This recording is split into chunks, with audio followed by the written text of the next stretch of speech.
Friday வந்து விருத்தாச்சலத்தில ஒரு marriage function இருந்துச்சு. அத அப்படியே முடிச்சுட்டு, அப்படியே எங்க மாமனார் வீட்டுக்கு போயிட்டோம். அங்க போனா சாட்டர்டே அன்னைக்கு காலையில செம்ம மழை.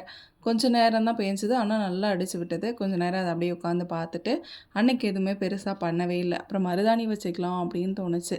ஊருக்கு போனாலே மருதாணி வந்து எப்பயாவது நான் வச்சுக்கிறது வழக்கம் தான். அதனால சரின்னு சொல்லிட்டு, கொஞ்சமா மருதாணி மட்டும் அரைச்சு நான் 2 கையிலயும் போட்டுக்கிட்டேன்.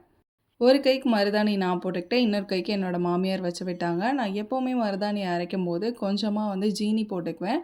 அப்படி இல்ல அப்படின்னா புளி சேர்த்துக்குவேன். அப்படி சேர்த்துக்கிட்டோம் அப்படின்னா மருதாணி நல்லா வந்து கலர் பிடிக்கும் அப்படின்னு சொல்லுவாங்க.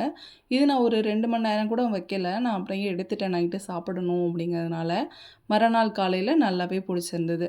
ஊர் சைட்ல நல்ல பனி பொழியுது. நான் வந்து 7 மணிக்கு தான் இந்த வீடியோ எடுத்தேன். அப்பவே நல்ல பனி இருந்துச்சு. வீடியோல அந்த அளவுக்கு தெரியல. சரின்னு சொல்லிட்டு காலையில அப்புறம் கொஞ்சம் காது குத்து ஃபங்க்ஷன் இருந்தது. அதுக்கப்புறம் நாங்க எல்லாருமே கிளம்பியாச்சு ஃபேமிலியோட. எங்களோட குலதெய்வம் கோயில்ல தான் வந்து காது குத்துலாம் ரெடி பண்ணியிருந்தாங்க. என் ஹஸ்பண்டோட அக்கா பையனுக்கு தான் வந்து காது குத்துனாங்க. சரின்னு சொல்லிட்டு அங்க தான் போயிருந்தோம். எங்களுக்கும் அதே குலதெய்வம் தான். அப்புறம் அந்த கோயில்லே வந்து அவனுக்கு காது குத்துனாங்க. கொஞ்ச நேரம் அங்க இருந்துட்டு ஃபங்க்ஷன்லாம் முடிச்சுட்டு, அப்புறம் அங்கேருந்து கிளம்பியாச்சு. நாங்களும் மாவிளக்குலாம் போட வேண்டியிருந்தது. அப்புறம் மாவிளக்குலாம் போட்டு சாமி கும்பிட்டு அப்புறம் திருப்தியா கிளம்பிட்டோம்.